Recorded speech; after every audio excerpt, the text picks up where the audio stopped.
Alright, Filipino reaction. Okay, reaction video tayo mga kaibigan. Dito sa nagte-trending ngayon na ito na nga, si Ogie Diaz. Sinampahan na ng patong-patong na kaso ni Bea Alonzo sa kasong libel mga kaibigan.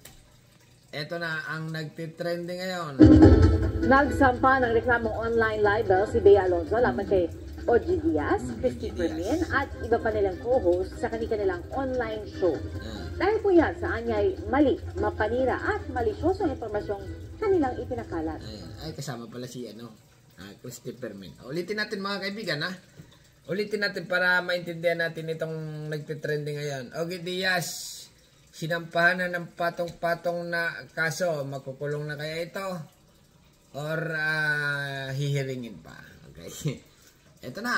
Continue. Libel si Bea Alonzo laban kay Ogie Diaz, Christy Fermin at iba pa nilang co-host sa kanilang online show. Dahil po yan sa anyay mali, mapanira at malisyosong impormasyong kanilang ipinakalat. Grabe, mali. Malisyosong impormasyon na kanilang ipinakalat. Okay, grabe ito. Ogie Diaz. Ogie. Okay. Saksi, sinasingkan las. Ayan Ayan si Bea Alonzo, nagagalit. Ay ng tatlong magkakaiwalay na reklamong online libel ang kapuso actress na si Bea Alonzo sa Quezon City Prosecutor's Office kanina. Inireklamo ng actress ang mga showbiz columnist na sina Ogie Diaz at Christy Fermin, pati ang co-host ng dalawa sa kanilang mga online show at isang netizen na nagpanggap umano na malapit sa kanya. Ay, pati yung pati yung co-host ni Ogie Diaz, yung nasa likod niya, yung kasama niya. Ito, ulitin natin Yung katropa ni Ogie Diaz tuwing mag-vlog, dalawa. Okay? Kasama rin yon sa kinasuhan.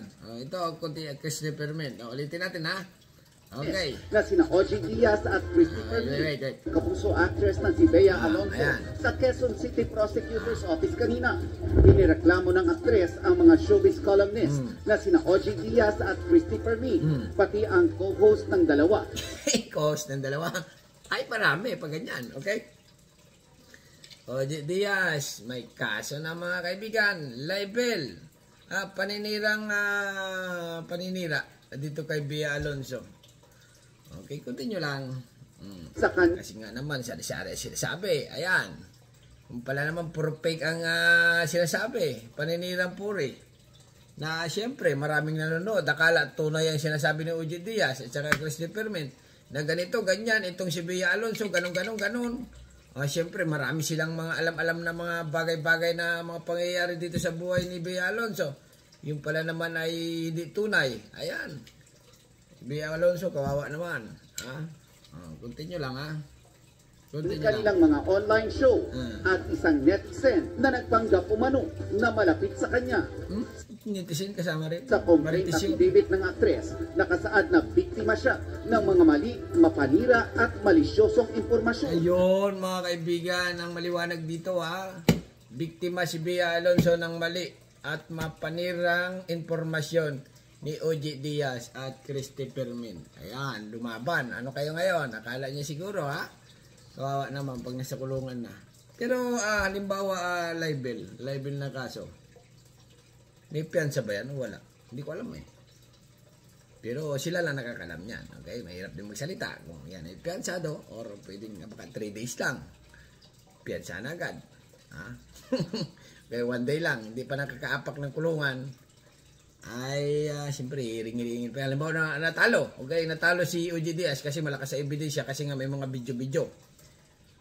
Paninira dito kay Bea Alonzo na si humingi. Okay, si Bea Alonzo ng katarungan na sirang-sira na nga or nasira na siya sa mga fans niya. Dami nanonood, milyon-milyon, Facebook at YouTube.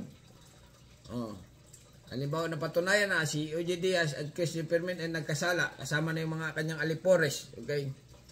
Ito naman kaya ay makukulong. Baka naman bandang uli ito wala lang. Maka showbiz lang din. Laya na rin agad or piyansado na rin agad kasi nga libel. Okay? Paninirang lang. Okay? Continue lang. Na ikinalat niya ng tatlo Kabilang dito ang anilay di tamang pagbabayad ng buwis ng aktres. Ganon. Hindi tamang pagbabayad ng buwis ni Bea Alonzo, ipinakalat nila. Ayan, itunay pala na nagbabayad ito. Yari kayo ngayon. Continue lang, ating naman. Ulitin natin. Tamang pagbabayad ng buwis ng aktres. Hindi nagpaunlak ng panayam si Bea matapos ang filing. For the record, this is the very first time that Bea is doing this. She has been in the industry for more than 20 years. And yes, she was greatly devastated. She was affected by all these defamatory statements. So, Ibig sabihin talaga, kaya ito nag-hain si Bea Alonzo. Kasi marami rin lumalabas talaga dito kay Bea Alonzo na ano eh. Kaya lang, hindi masyadong nasaktan siya.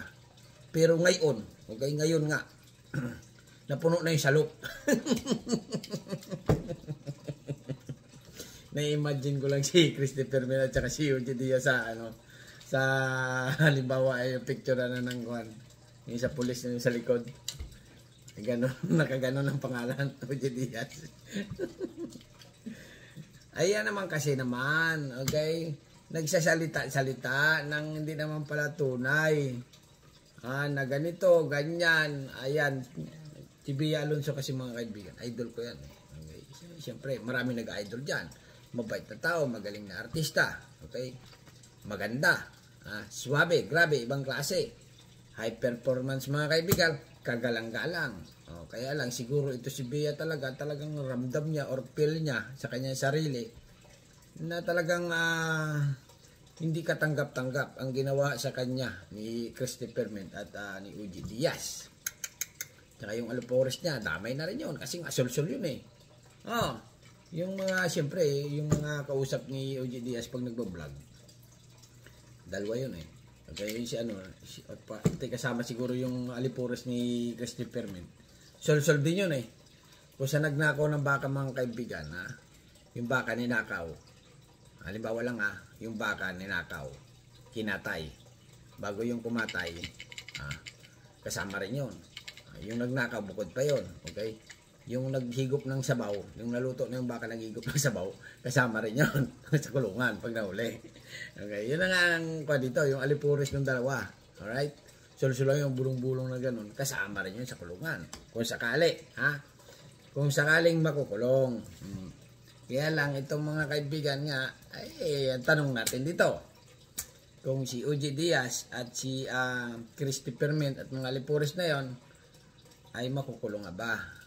Pag halimbawang hindi umatras at nanalo, baka naman ano lang talaga ito, kung sa kuwan ay showbiz lang din ito, balita na ganun, ganyan, yung pala naman hindi mangyayari, okay? Ay tuloy yan, magpapatuloy ang ganyang kalakaran na paninira sa mga artista pag hindi nabigyan ng leksyon, okay? Goodbye OG. Goodbye Christopher Permin.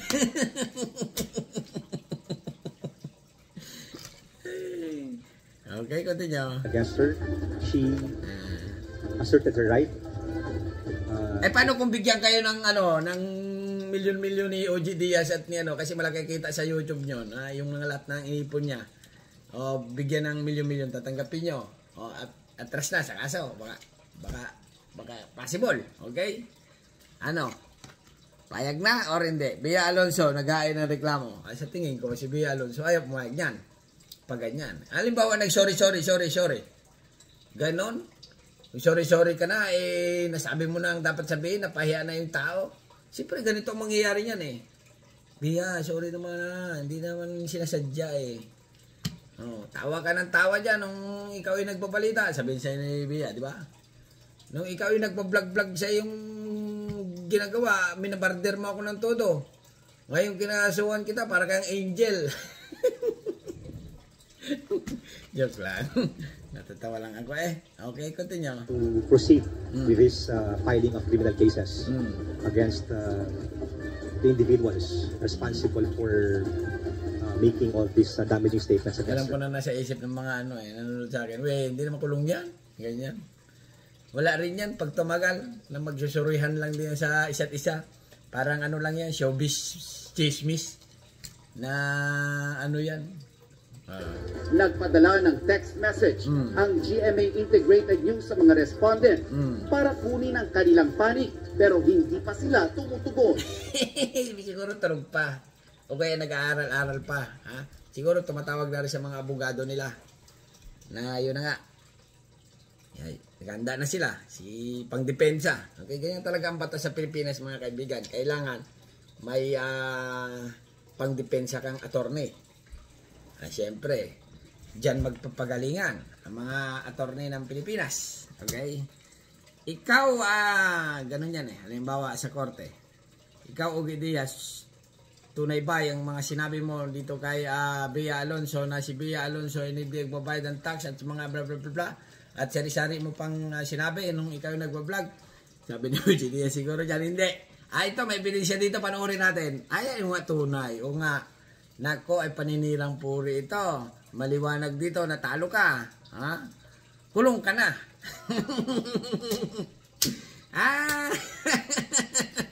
Pero, tingin ko lang, okay? Sa tingin ko lang, ano lang din ito. Malulusutan ito ni Ogie Diaz, at saka ni Christopher Min. Kasi yung mga yan, veterano ng mga yan, okay?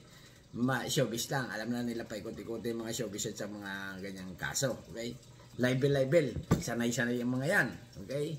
Kaya itong balita nito na si Bea Alonzo nagain ng reklamong online libel laban kina Ogie Diaz at Christopher Min ay hihilutin pa ito. Kasi nga, hihiringin pa.